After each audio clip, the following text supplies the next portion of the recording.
Hello, this is The Living Process, a series of conversations about working directly from experience in order to understand our human existence, especially using the method of focusing and focusing-oriented psychotherapy. My guest today is Jeffrey Morrison. Jeffrey is a very well-known focusing-oriented therapist living off the west coast of America, and he's very involved in teaching FOT to other therapists and is well known within our community for his work on psychotherapy. In this conversation, we talk about Jeffrey's journey from existential phenomenological approaches into focusing as a way of working with clients. We also touch upon his interest in trauma, and there's a recent chapter in a book on trauma that he co-wrote, and the reference for that is in the show notes. Jeffrey and I touch upon spirituality as an aspect of working from a focusing perspective, and also about death awareness and what that offers a person in their life. It's a very broad conversation. I found it really engaging. Near the end, we talk a little bit more about how focusing can help you stay in an in-between place and not have to align yourself with one point of view or another, but instead value the life process itself as it arises within anyone, no matter what their point of view might be. So I hope you enjoy this episode, episode 28, with Jeffrey Morrison.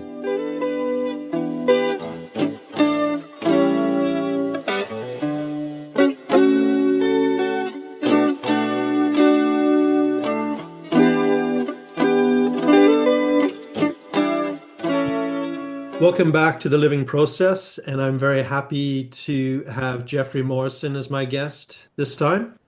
Welcome, Jeffrey. Thank you, Greg. Appreciate it. Yeah, nice to see you and to have you here. I have lots of questions, and I imagine we'll get into an interesting conversation. It's great. Yeah. What I like to start with, if it's okay with you, is just getting some sense of kind of your journey into the focusing world, how you discovered focusing, kind of how you developed it, that sort of thing. Oh, great. I I think I'd finished college. It was about this time in 1982, maybe the very beginning of 1983. And I was living in the Pittsburgh area. Hmm. And I read something that talked about a focusing class, and I didn't know what focusing was, but it talked about the philosophy, the underpinnings of focusing, and it was taught by a graduate student at Duquesne University who was working on his dissertation in psychology, existential phenomenological psychology. And so I took this focusing class and learned the 6 steps of focusing.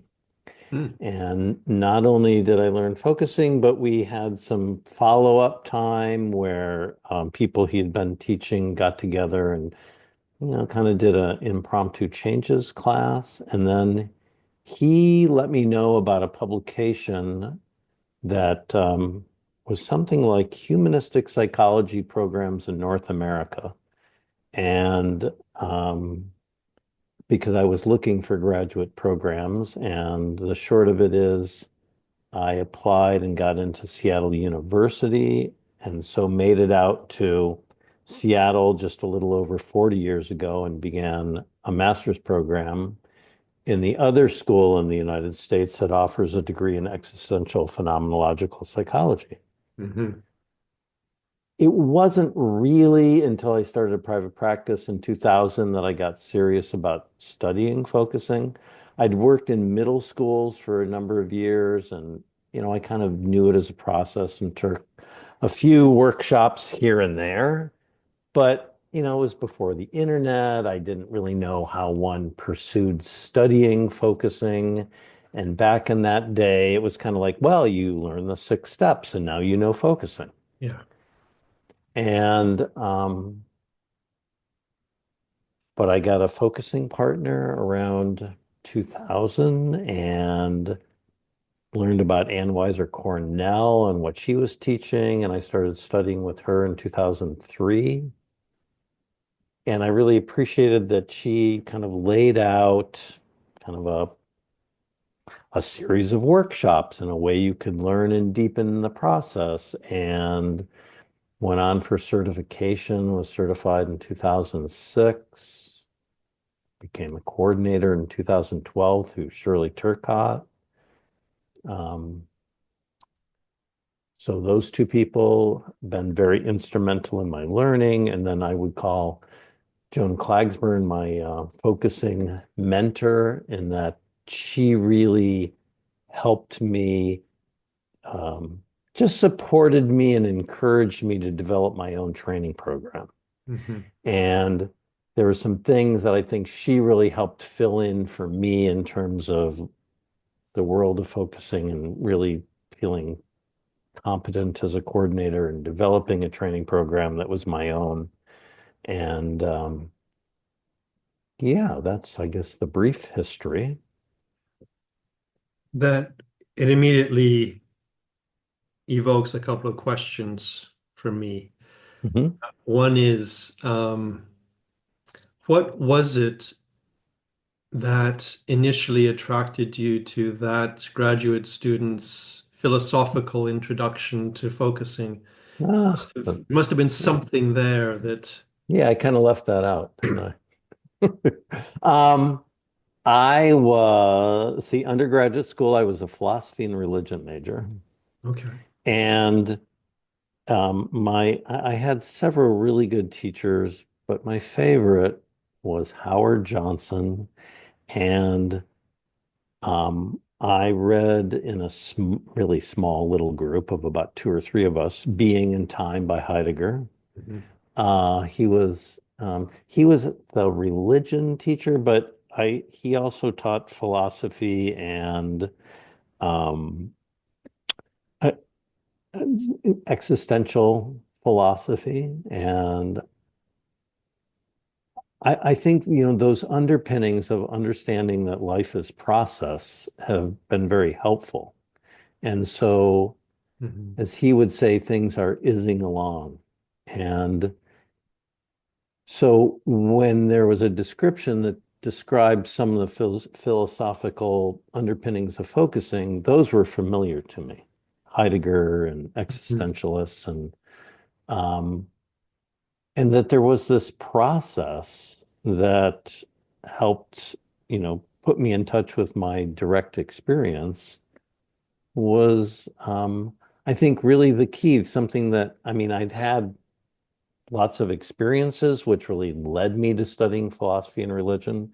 When I first went to college, I think I was going to study business and economics, which didn't really work out. Um, but I found my way to kind of a combination of studying some psychology, but really in undergraduate school, the degree that fit me the best was a philosophy and religion degree. Can I ask, your interest in process, was that also reflected in your attraction to theology? Yeah, I mean, one studies the structure of things or the theory of things, but Mm. how do you understand your direct experience, or by what process do you come or use? And I think at that point I had learned meditation, but it was just upon reflection and writing about experiencing and journaling, and to have a process where I could really contact something like the felt sense and notice how that could open up and add meaning to experience and deepen it, was quite both insightful and impactful and something I was really drawn to, although I didn't quite know how to continue or deepen the process back at that point. That took a little while. When I listen to you, I get the sense that you were looking for something. Yeah, I think that's always, I mean, I wrote my first philosophy paper with my mother's help in like seventh grade on Plato. I mean, I was always interested in, how do we understand things? What is the meaning of life? Yeah. How do things work? And Hmm. I, we don't have, I didn't have much mentoring around that. There wasn't really a Hmm. particular spiritual sort of discipline or whatever that I was brought up with, just kind of the culture at large, which I found kind of thin and not very helpful. Hmm. Um, so I think for a while it was a little, just trying different things. That resonates for me. It feels similar to my what was missing and what I was looking for from a young age. And also, like you, took me in the direction of existential phenomenological studies, partly because there was something that was very difficult to grasp there. Hmm. That Yeah, felt. and I would credit things like, I mean, psychedelics were an Mhm. initiatory experience in terms of, I think it really taught me about the implicit. Like in that experience, I could just trust my body sense of something. And I didn't have words or really a concept for that until I later studies, or learning focusing. But I think that put me in touch with experiencing in a different way that I didn't quite know how to grasp or explain. And Mhm. I think back in the day, I read, the Carlos Castaneda books and the Tales of Don Juan and things like that. But it was really my second college experience um, where I studied philosophy and religion and some psychology that really helped ground me for all of that. Again, I could be projection, but I'm again getting this sense of uh, that in some way you are a seeker. You were looking for something, Hmm. and I'm curious when you were talking about focusing and the way you developed it. Was there a kind of a thread you were following in some way in your development of focusing? In my development of teaching it, Oh, well, first of all, your development of oh, learning it just and taking it in for yourself. I think that developed slowly. Mhm. I think being a seeker resonates and traveling. I did a lot of hitchhiking and backpacking and Mhm. crossing the country and but I think things developed slowly in terms of really understanding my own process and what that meant or how I would actually use this. Because at first it was just something kind of cool that I would learn more about myself, but it didn't quite have the depth and I didn't quite have uh, to say the control isn't quite right, but the means to really use the process in a deliberate, intentional way. And I Mhm. think once I had regular focusing partners and studied on a regular basis, then it began to make sense. And it really deepened and put me more in touch with myself and my own experience. I Mhm. mean, something I learned from Shirley Turcott was she really taught from her own experience. Mhm. And she has a big trauma story, and I mean, there's a big story there, and I don't have that kind of story, but it got me thinking, well, what is my story, and how do I understand myself, and what are my wounds and gifts, and Mhm. um, So then I started reflecting more on my own process because I knew I wanted to teach, and I knew that meant writing and speaking and all that stuff that kind of feels uncomfortable being a shy, introverted person. And I also had a daughter at the time who was struggling in school and was diagnosed with dyslexia. And I read, I was doing some reading on dyslexia, and I'm like, well, of course, this explains my struggles with education and how reading and writing were difficult, particularly spelling, but how that set up some, you know, reticence for really having confidence in my abilities to, teach. Being a teacher is something that I've really slowly settled into Mhm. because I think in part because of my struggles with education. Yeah. It feels like jumping ahead, but it makes me want to ask a little bit about teaching. Um, I'm wondering when you teach focusing or FOT, either one, what kind of feels like the most important thing to you when you're teaching it? Hmm. The most important thing for me as a teacher or what I am teaching. If you were to tell someone who wanted to be a focusing teacher, if you Hmm. were to guide them, what you had learned was kind of the essence of it for yourself. I'm wondering what Hmm. you would say. The essence of teaching is being able to hold the space and to really be present.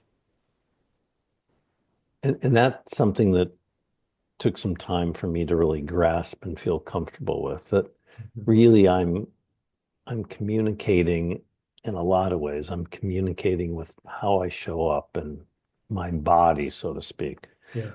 So really to be able to hold the space and not like people want to see who I am, not just what Mhm. I know or can tell them. Mhm. And then, of course, in the teaching of it is helping them make contact with their own felt experience and following that is the guide. And the point isn't to become like Jeffrey Morrison or do things the way I do, but to really find Mhm. who it is they are and to bring that forward and to find their gifts and highlight those in working with anyone. I think as a therapist, the most essential thing is to be myself, that is what makes more of a difference than anything in terms of how I show up, hold the space, can I be present and real as another person?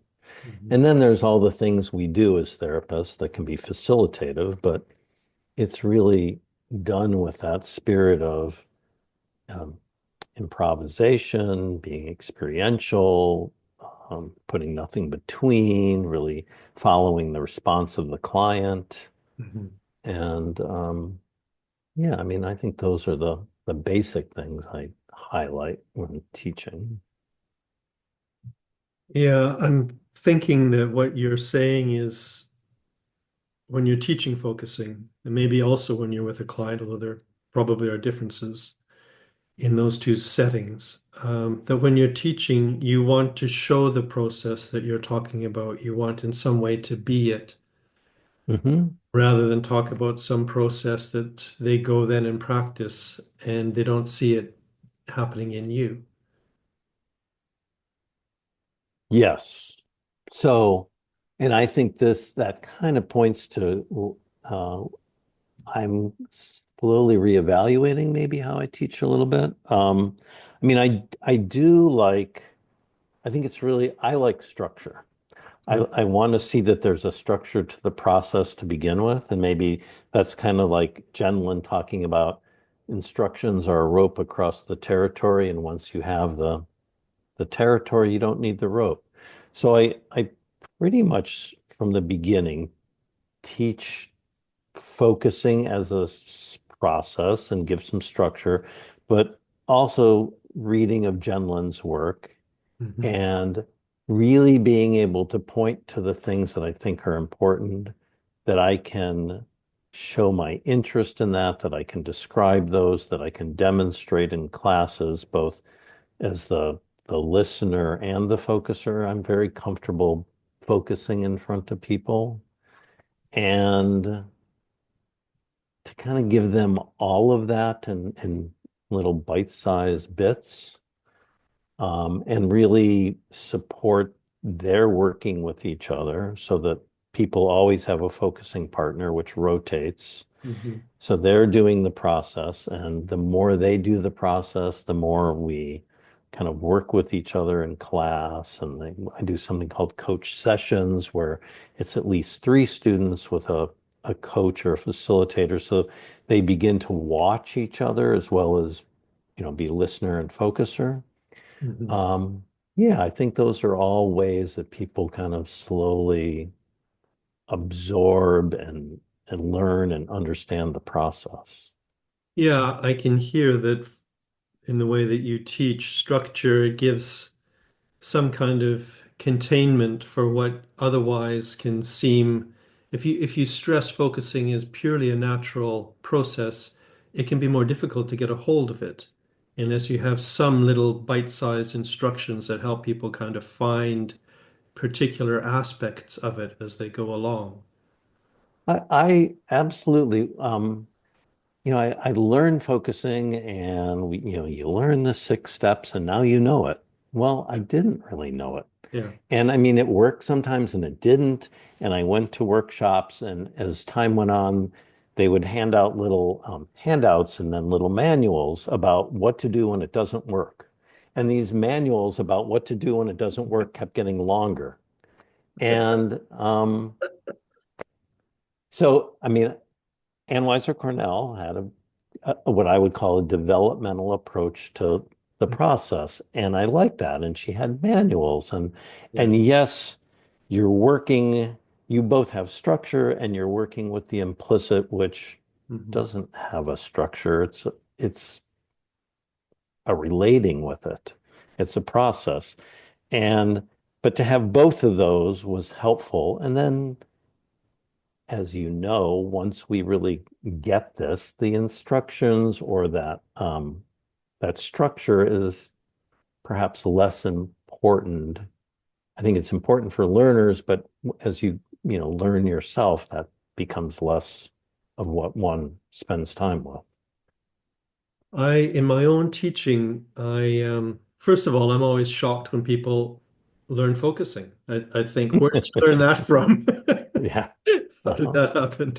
Um, but there is, I think, as you're just describing this, very delicate back and forth between um, enough instruction that they partly unlearn and partly learn something fresh, and not so much instruction that they somehow lose themselves and the students get completely sort of oppressed almost by the anxiety of how to do it right, how to be a good listener, taking responsibility for the other person's process, all the things that come if technique or structure becomes too heavy.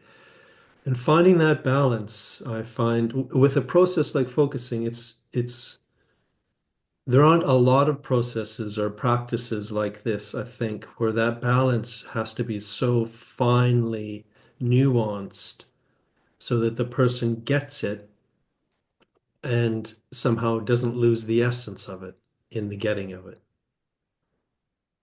Yes.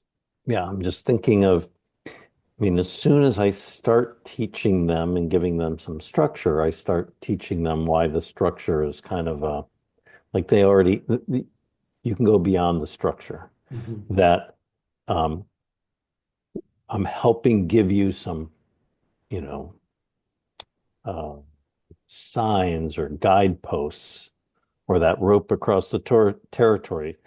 But as soon as you kind of get that, that's great, hold on to it. But then that's just pointing to something more. And Hmm. it's the something more that I really want people to become curious about. Yes. And and so almost as quickly as I'm teaching them, I'm also teaching them how to break the rules and let go of the structure. Yeah. I'd like to just go back. If for some reason it feels like it somehow fits here, although it doesn't sound like it. I'd like to go back to your mentioning kind of briefly about psychedelics. Hmm. And I'm curious, I also have experience with psychedelics, and it's been important in my life and positive for me. I'm curious to know sort of what did it give you, or you said it kind of broadened your kind of your experience of life in some way, or opened up your parameters. But was there something else that came from that? Yes, and I'm not see how would I put that into words? I mean, it was really kind of a spiritual Yeah. sensibility that I Hmm. didn't have growing up. Okay. I mean, there was that seeker looking, trying to figure out, but it was that sense of really being connected to the world around me. I mean, I think, Hmm. psychedelics change how we filter experience and really orient our experiencing more toward our right cerebral hemisphere, which grasps the background and the holistic sense of everything and connection. Hmm. And that was a reliable way of understanding that a whole different kind of way of relating and understanding comes with that. Hmm. And that focusing is this process that kind of helps one do that naturally was kind of amazing Hmm. and kind of dovetailed in there very um, easily. And I really, the neuroscience I like to talk about with students to begin with is that of the right and the left hemispheres of our brain, and that some of this is a little stereotypical in that the left does all this, language, thinking, pattern recognition, movement. I mean, we can't live without that, but that the right hemisphere is is mapping the inside and the outside of the body and doing this whole background awareness. But it's not just running the organism, it's really sensing in a very different way, which is very subtle, nuanced, and takes longer to really be with sensation. And if we can do that and take that time, then there's a lot of information that comes there. It's much more symbolic, almost dreamlike. And if you stay with that, wow, there is this whole other way of knowing. And I mean, I think that connection is what people are missing in life, and that, Hmm. the world is a bit out of balance. Yeah. It really needs to be people need to be able to be in contact with themselves and the world around them, because naturally, I think what comes from that is a wanting to take care of what's around you. Hmm. And people, nature. It's hard when you see that you're a part of everything, that you're destroying things around you. Yeah. Yeah, I agree. There is um, compassion seems to be woven into our natural sense of self. Compassion and connection. I mean, Yeah. yeah, I mean, they're intertwined. Yeah. Is the kind of what you were just describing in sort of neuroscientific terms, is that something you incorporate into your trainings? Absolutely. Yeah, I mean, and I really appreciate Peter Afford's writing about this, and Ian McGilchrist, who he studied and I've read about, and because I think it does a good job of giving it a bit of a neuroscience base, which a lot of therapists like because it's so important these days. Hmm. And it just dovetails with it's an another kind of way of explaining focusing and how the process works. Mhm. And yeah, there's a TED Talk by Jill Bolte Taylor who wrote, I think the TED Talk is my stroke of insight. Oh yeah. Um, and and in that TED Talk, so she describes as a brain researcher having a stroke, that she understands this is what's going on, and it takes her left hemisphere offline, and she's just kind of having this right hemisphere experience. And she describes basically a spiritual experience of being one with everything, melting into the floor, being warm, Mm. one with everything, and then also realizing that if she can't dial the phone, she's going to die. And she's able to do that after 45 minutes and lives to write about it and do a TED Talk. But I think that's there for us all the time. But we don't look for it. We don't, Yeah. I mean, meditators to some degree know this, but sometimes meditation can kind of be a dissociative process as well. It's really finding and working with that felt awareness and letting that unfold that I think is the deep richness of a focusing process. I'm wondering, I mean, the that description of the stroke, it reminds me of a psychedelic experience. Mhm. And I'm wondering if you have ever found in focusing that you end up in a state that is reminiscent of a psychedelic experience. Not necessarily the more the kind of the sensations and the perceptual shifts and everything that happen, but more the sense of that right brain world where you Mhm. feel more kind of deeply in the present moment and your separateness from the rest of the world dissolves, that kind of experience. Do you get Yes. focusing? Yeah. Yeah. Yeah. And I think there are sometimes in focusing where, it moves beyond working with an issue to just being.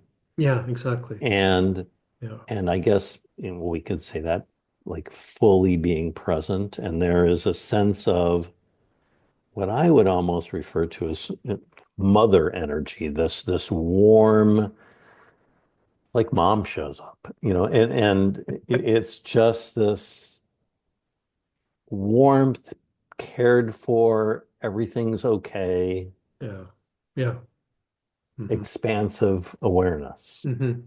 Yeah, definitely has that quality. It's like even thinking of death in that state, it's sort of like that also is absolutely fine. It's just really Absolutely. I mean, I think I know existential philosophy, and I mean, death is an advisor. Mm. And certainly as I'm aging, I mean, every day I would say I think about death in some way, not in morbid ways or worried necessarily about my mortality, but just it's kind of ever present. Yeah. And it adds such a richness to life, really, a preciousness. Yeah. I mean, I think when I was young, you just think, oh, things go on forever. I mean, there's this thing called death, but now there's like, oh, there's such a preciousness to relationships and relating and what I can do and what I want to accomplish still in life. Yeah. And for me, at least, an appreciation that human lives are in fact very, very short. Yes. Yes, they are. Yeah.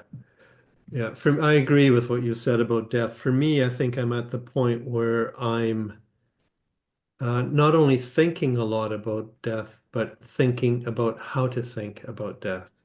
Mm. Because the different ways I think about it have a very different bodily response. Mm. Sometimes I contract, sometimes I expand, and I'm really noticing what way of thinking about death makes me feel more alive in the moment. Yeah, I've been working with Russell Delman for a number of years, Mhm. who's studied with Moshe Feldenkrais and is a Zen meditator and was Gene Gendlin's focusing partner for a long time. And uh, yeah, there's just an appreciation for, as he says, everyone you know is going to die before or after you. And we ponder questions like, what did your face look like before your parents were born? There's a continuity to life that I think is kind of hard to grasp sometimes. Mhm. There's so much that came before us and will come after us. Mhm. And that, um, I mean, I don't know if we are reincarnated or not. I'm kind of agnostic about that. But there is a continuation of sorts. Thich Nhat Hanh would say, well, you look at the child, and of course you see the parents and Mhm. you see the offspring. And it's there in some way already. Yeah. Yeah, I feel very open to all of that and try to protect myself from falling upon any one interpretation of it. Hmm. Yeah. Yeah, I like treating things lightly Hmm. and being open-ended because, I mean, any definition of an experience or process then allows us to talk about it, but it also limits us. Yeah. And that there really aren't many answers. I mean, for some things, there are answers, but for human process and living, there aren't many answers. There's ways of relating. Yeah. There's ways of being with. Um, I mean, certainty kills creativity. I mean, it doesn't, I think that's going back to what psychedelics did for me. I think I was a rather kind of, it really helped me work with control. And I mean, there's aspects of control that are very helpful, but there's a lot that are very limiting, Hmm. as well as things like certainty and that need to know.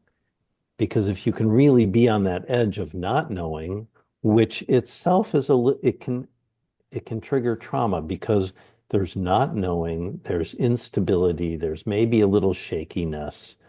And our system, particularly our left hemisphere, doesn't like that. We're kind of wired to know and be prepared. And um, and yet to work with focusing in the implicit is to be in that not knowing space long enough where something new comes. Yeah. Yeah. The way that when I talked with students, the way that I often say it is there's many answers, but no conclusions. Yeah, I mean you can get to certain answers or going back to my teacher in college, Howard Johnson, he had on a faded piece of paper up on his wall, and some magic marker said, um, don't hitch your wagon to a star unless you need a place to park. So it's like, so if you reach a goal, great, but don't stop there, kind of keep going. And, sometimes you need to rest, but it's that life is process. Yeah. It reminds me of something that J.M. Barrie said in one of his plays about hitching your wagon to a star. He said, don't bother trying to do that. Few of us have wagons and there are no stars. So, yeah, But can we just go back a bit because you just sort of sure. touched on it a little bit. I know that you've worked a lot with trauma, and I think it's a big part of your teaching. Hmm. I would really be curious to hear a little bit more about how you understand trauma and how, in a focusing way, you might work with it. Sure. That's a big question. Yeah, it is a big question. You know, I'm, what do I want to say first? Yeah. You know, human beings have been around for a while. Trauma's been around for a long time. Ways of healing have been around for a long time. I'm a little disappointed where our field of psychology is now with, I'm on a email listserv and people will say, well, I'm looking for a referral for someone that does EMDR, which I think is code for someone that works with trauma, as if a protocol is Yeah. what's needed. Yeah. And so I like to kind of step back and have a big view or a wide angle view to begin with, which is, what is trauma for you? And I start the second year of my training program really focuses on trauma. And so we begin with wounds and gifts that, and I really like the work of Michael Meade, who's a mythologist and storyteller, happens to live on my island here, and I know him. But he wrote a very good book, Fate and Destiny. And, fate is what we're born into. It's the family we're born into, the setup in life. But that's not our destiny. Our destiny is finding that thread that lives through us and our experience, and really being our biggest, fullest self, which is there in some way and is also, of course, shaped by our choices, etc. But Mead says there's two kind of paths of initiation. One is the kind of initiation that is wounding, because assuming we don't die, or in process model terms, if we don't die, then we find a way around the stop process. But the way we find ourselves going around the stop process is a changed process itself. It shapes us, and Mhm. so we have to encounter our strategies for getting through, or for getting through is maybe one, and then healing is another, because sometimes the strategies that got us through also become limiting. Mhm. But that it really, our wounds can open us to things we didn't know about ourselves. Um, and that's one path. The other is sometimes we just have experiences of awe or are touched deeply by the world, and that opens us to something. Although that kind of experience where we think, oh, that's great, I really like that, or that going back to psychedelics, like, woo, that's fun. But it can be rewounding in the sense that it opens us up in a way that is a huge challenge. And often we go, wow, yeah, that would be really cool, but yeah, not today. I'm not ready for that. And Mhm. we go back to kind of being our smaller self. And and to work with both of those doorways, to work with mythology and stories about um, that put us in touch with the basic things like death and rebirth. Mead would say, put death in the middle of life. What is it that needs to die or be let go of in order to create space for something new to develop and grow? So Mhm. I really like mythology. There's stories from, history, thousands of years that teach us these things. Um, I think from Russell Delman, I've really learned embodiment. I mean, a lot of people like polyvagal theory and talk about dysregulation and this, that, and the other. I really think our physical body gives us a lot. And I really work with people to, let's just start with neutral sensation. Can you wiggle your toes? Can you feel your feet on the floor? Mhm. And to really, in focusing, I think we can skip over that pretty quickly and go into the feeling body, the situational body. But really to help people ground is very important. In terms of how I use focusing, um, I'm kind of with Gene. I do anything and everything. I mean, Mhm. and it really is amazing how different therapy with one person looks than another person. Yeah. And that I can adapt and bring in lots of different things that I have learned and I apply them. And I like doing family of origin work and having a genogram. And I, Mhm.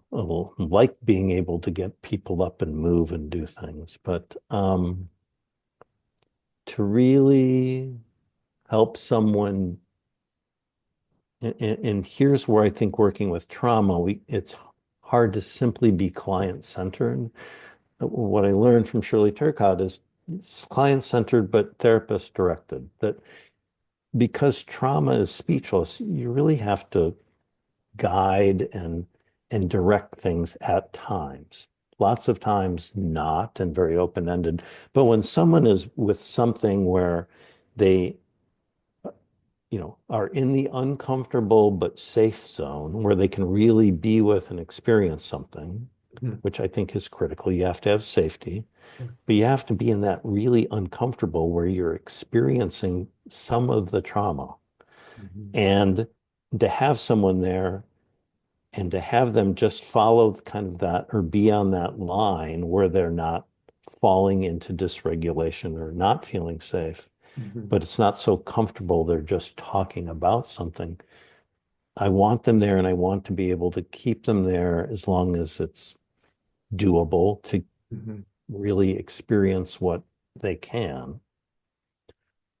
I think the felt sense is amazing in terms of like time travel. Like I see most client interactions in the present moment as interactions, but instances of past experience. So when someone is telling me about, for example, a client that I'd begun working with some years ago was describing current situations that had a certain feel and were overwhelming. And she got very dysregulated, saying, I don't know. I don't know what to do. I don't know. I don't know. Well, that kind of energy pointed to like, that's from something more than what she's just talking about. So I'll say, so is that just about the current situation?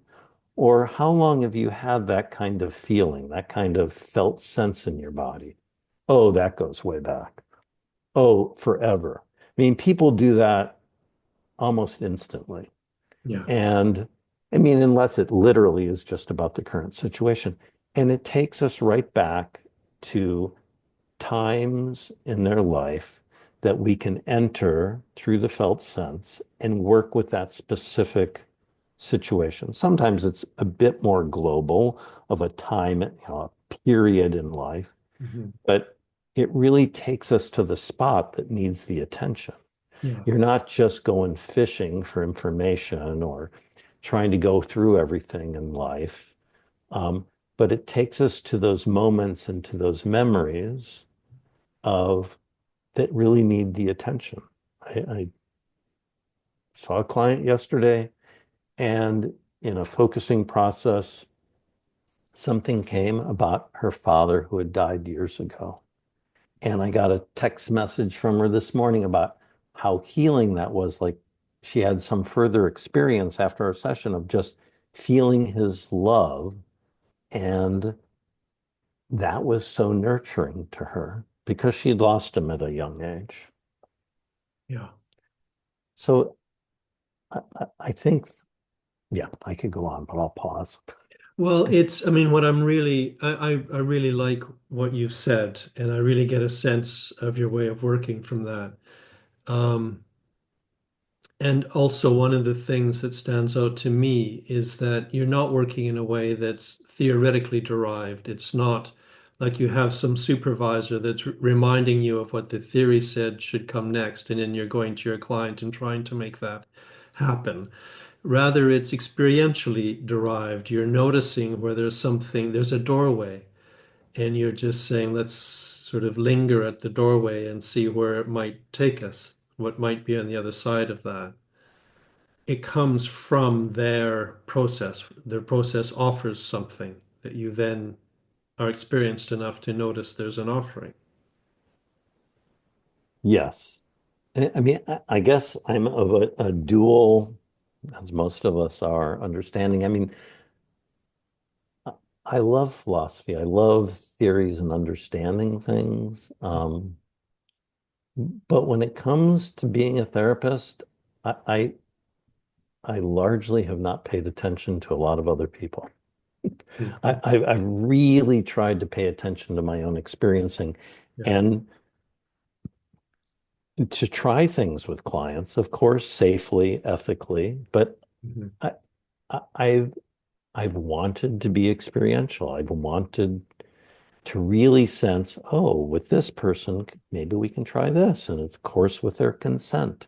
And of course, with the next client, that wouldn't make sense. So Yeah. it's not like I do the same thing with everyone because that wouldn't make sense. But Yeah. the relationship and that what Gendlin talks about, the interaction, really gives me, us, a sense of what's possible in any moment with the other part of the us, the client. Mhm.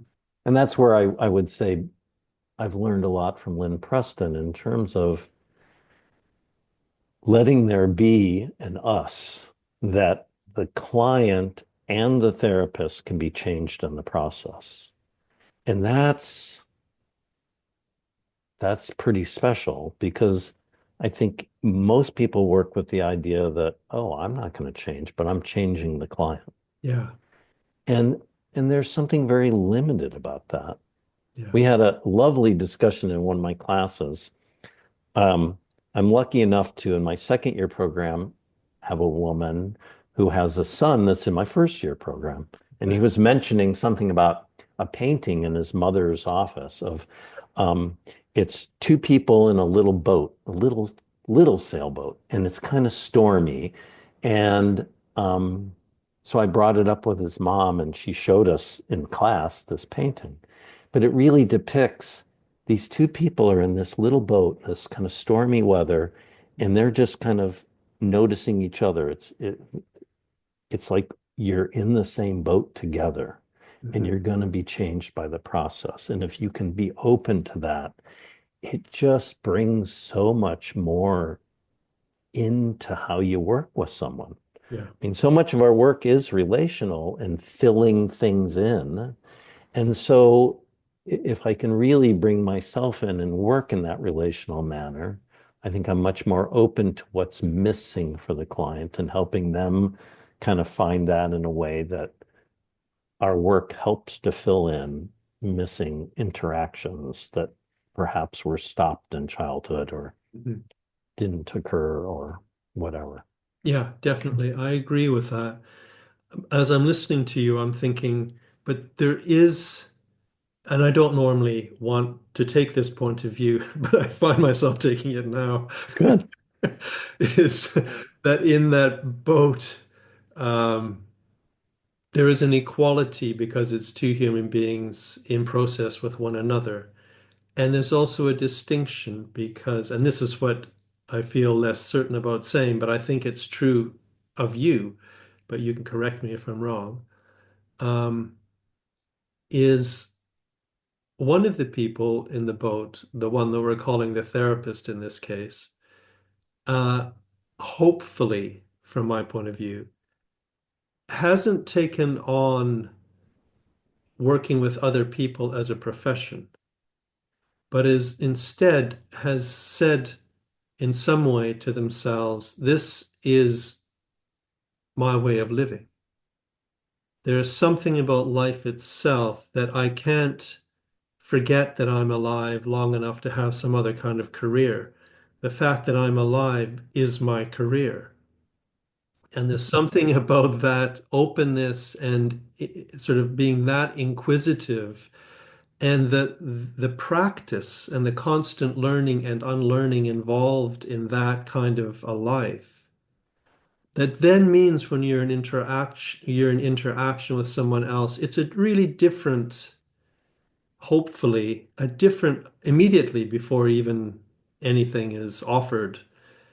It's a very different kind of environment that you're offering through your own presence than is usually on offer. Absolutely. Yeah, because if it was, Yes, yes to all of that. yeah, if it was, so I mean, the reason that I feel I don't like to put therapists on pedestals in any way, and like I like to deconstruct all of that professionalism that we sometimes get sort of too enamored with. And yet, I have to admit that if you are working in the way that you're talking about, um, it really is a kind of a life practice. And it means you do offer something that's unusual in this day and age. Absolutely. And I think, I've really limited the number of clients I work with in favor of much more teaching. Hmm. And it's just this gradual maturing and process of wanting to work with therapists and other healing professionals because if I help them, they can help many people. Yeah. But it really is this my own unfolding life process of deepening my own sensibility, spirituality Hmm. that and I really see like I could talk about trauma for hours, but I think of practices for change, and focusing is such a lovely practice for change and meditation. But there's many other kinds of things in which you, if you really show up for yourself, that's a practice. Yeah. And so it is my showing up that is kind of what I'm sharing with the other. Yeah, exactly. And that I don't have a standard, oh, you should do the following things, or here are the tools of the trade. I mean, I have some thoughts, but it's really that unique kind of being with each person Hmm. that that is the mark, I think, of a good therapist, that you can pivot and Yeah. adapt and figure out. And yeah, it's a calling. Yeah, definitely. Yeah, for whatever reason, it's called to us. And it's different. Maybe you want to say something about this, that it's different from just focusing. Oh, yes.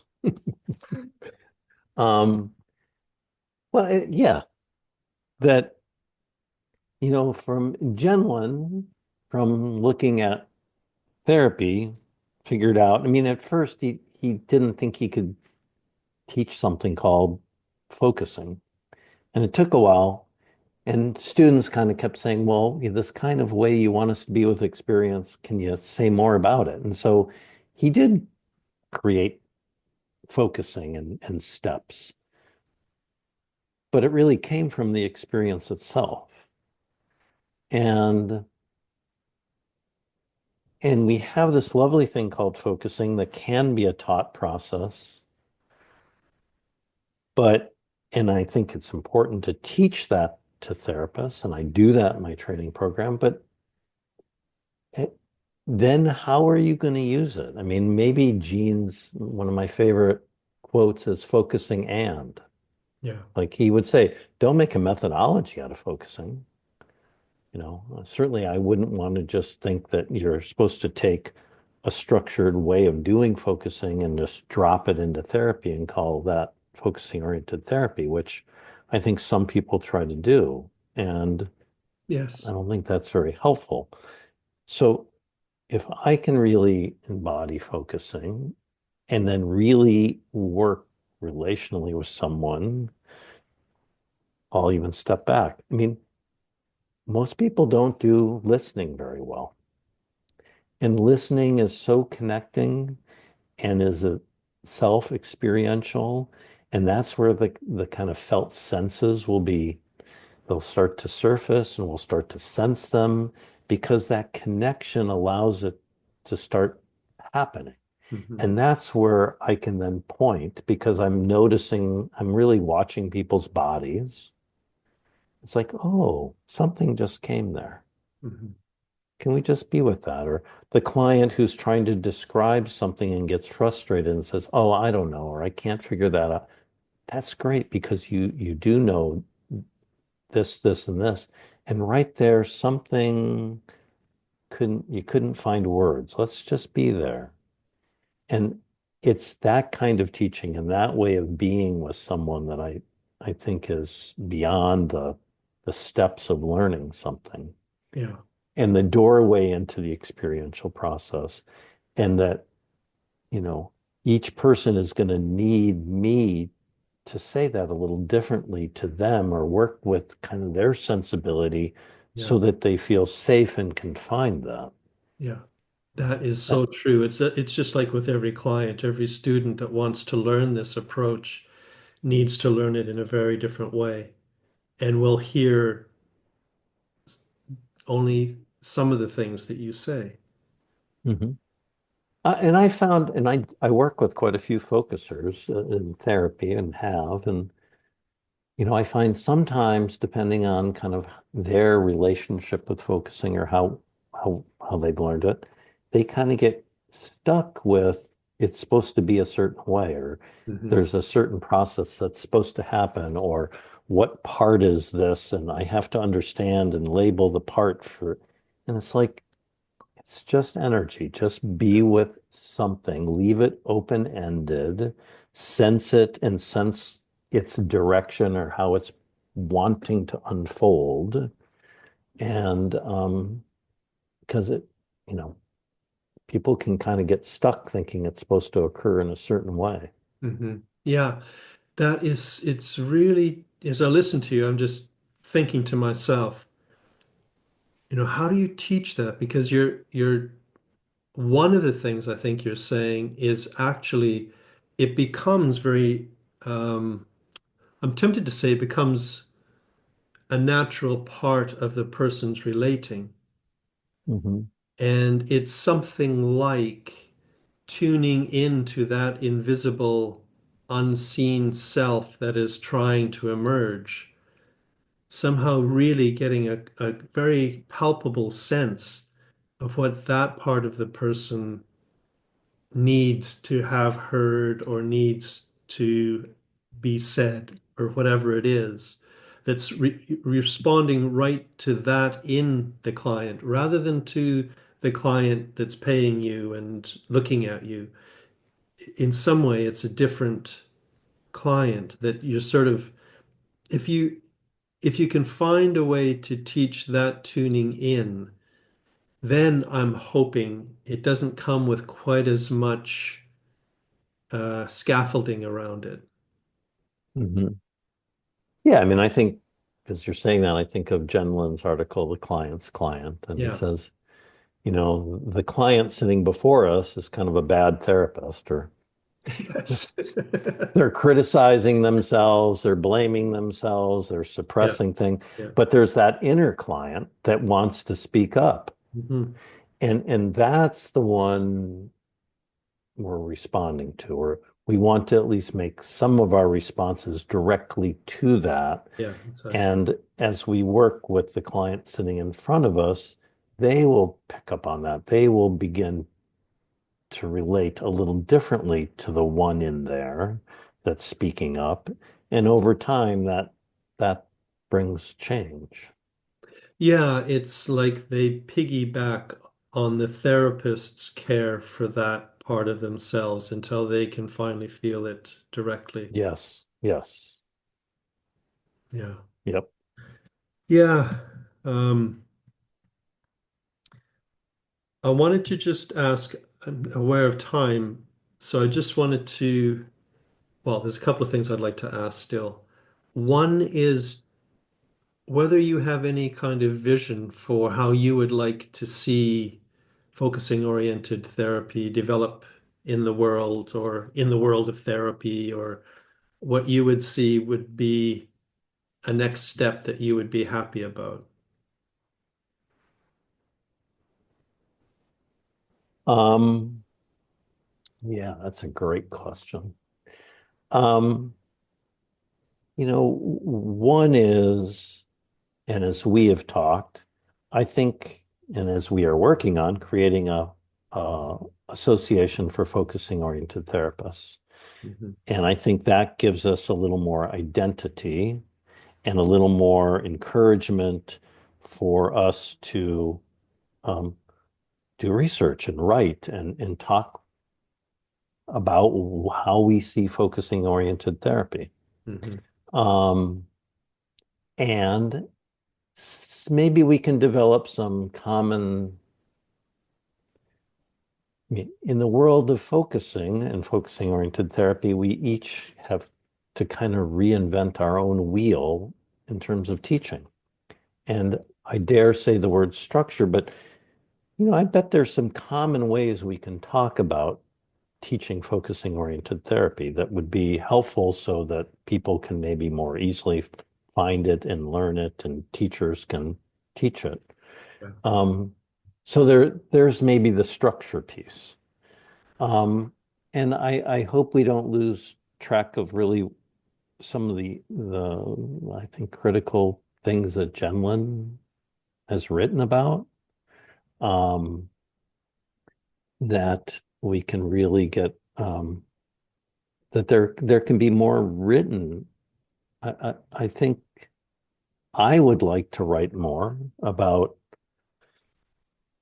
I think Gendlin wrote in a very process-oriented way, which when you read it or maybe the student reads it, it's kind of like, what the heck is he talking about? Or what? So, okay, this is great, but what really is focusing oriented therapy? Well, we need to give it a little structure, but we really also need to write about the kind of process in ways that people can grasp. Hmm. And and that's both in the diversity of how it can be used and combined with so many different things, because really underneath is this way of listening and relating that should be fundamental in all modalities, really, of therapy. I mean, that's kind of a baseline of being able to listen to someone and respond to what is implied, what they're trying to convey. And then you use your techniques or modality, perhaps, in this case, focusing as an experiential process, and to name what is maybe the focusing process here and what is uniquely brought in, like this person adds this or that person adds something else. Um, because it's something I think is,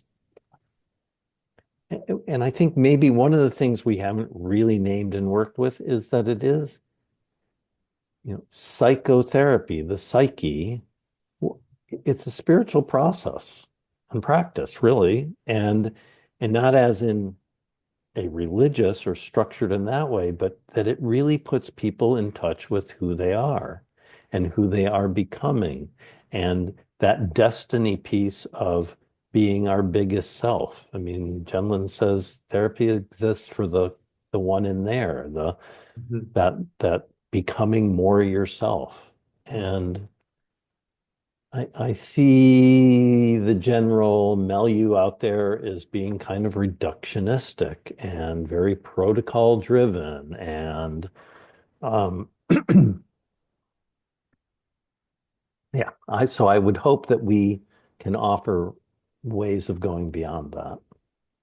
Yeah, as I hear you say that, I'm just thinking I absolutely agree with you. And I'm thinking one of the challenges is it really is quite countercultural at the moment, Mhm. the emphasis that you're describing. It is, and yet I think we're talking about how people experience. And when I Hmm. talk to people that know nothing about focusing, I mean, they're trying to articulate something about their experience usually. Yeah. And even if it's a fear response to something, um, of course, we're wired to stay alive and survive. But that fear response, and this is one of the wonders of focusing, is if we can listen to what's underneath the fear, like, why are you wanting to stay alive? Yeah. Um, well, then that opens up a lot more. And and that's one of the hardest things in working with clients to begin with is really getting them to turn toward and be with and listen to their experience, because that very experience is the stuff that's been overwhelming and torturing them and they've been afraid of and they've been suppressing their whole life. Mhm. But if we can teach that, if we can help people realize that simply by listening to their experience, there's something in it for them. I mean, we have to give people a sense that we have to meet them where they are and talk about things that they want to know and and help them see that a process that we have can really help them. And maybe that isn't even called focusing. Maybe that's just called pausing and sensing or something kind of beginning steps of, oh, how am I feeling about this? Um, I think that reaches a broader swath of people. And yes, it is countercultural because our culture is reductionistic and it's exploitive and, Mhm. you know, people are interested in, you know, how they maximize their self-interest in the marketplace. And yeah, I don't want to offer Yeah. that. Yeah, no, no, nor do I. No, but it sounded to me as though you were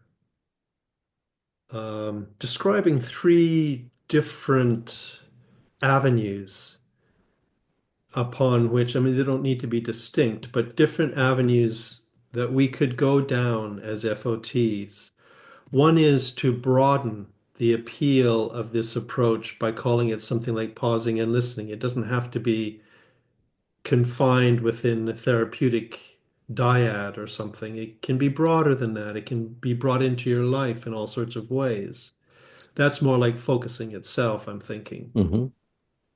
Then there is within therapy, the people that come in, as most clients do, most, in my experience, most clients come in because they have an issue. Something's troubling them or something's not right. And they're wanting the therapeutic change that will correct that, at least initially. That Hmm. might not be what happens. It could be that something totally different happens that inadvertently also addresses the presenting issue. But that's within a therapeutic realm. Once they get the help they wanted, sometimes they leave. That's what they wanted. And then they go Hmm. back to living the way, in some way, that they were, although probably not exactly the same, hopefully. But then there's a third thing that, in my experience, clients rarely come in seeking, and that Hmm. is a much deeper personal development. Yes, That is, I think, what you're referring to as the spiritual aspect of FOT, where you might come in to address an issue, but in addressing it, you develop a whole different way of relating to life itself. absolutely. And yeah, and yes, and obviously that doesn't happen with all clients. That's kind of it either shows up or it doesn't in some sense.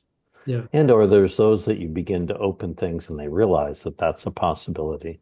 But yeah. yeah, and that's the and of course I love working with those folks because you can really do that deep transformational work.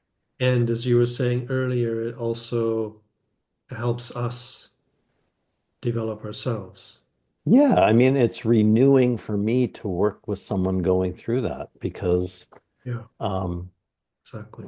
I feel good as I see them change, but also I'm changed in the process. I mean, Yeah, I because I journey with them. exactly. And you come out of a session like that feeling more alive, not drained or something. Hmm. Is there anything else that you are passionate about or developing or would like to add Hmm. I probably could go on. or dreading? Treading. Well, there's that too. I think and maybe this is a little bit from something that was on the coordinators list yesterday or the day before, but and I've really learned this or been part of it from a client. We live in a very polarized world. And and everyone wants us to be, you know, are you part of that group or are you part of that group? Yeah. And and can we stand, if not alone, but in between? And what does that mean or what does that look like? Um, because it's not that I don't have some very particular views about things. I do. But I don't want to be in the little bubble of echo chamber of my own, self-confirmation of my own biases. Yeah. I really do want to be able to listen to others. There are intractable problems in the world. And if we just get pulled into one camp or the other, then it's kind of a war with the other camp. Mhm. There's nothing really new comes from that. Yeah. And that if we're going to solve problems, almost the initial aspect of solving something is really a reiteration of the same things we did and the ways we've behaved that caused the problem in the first place.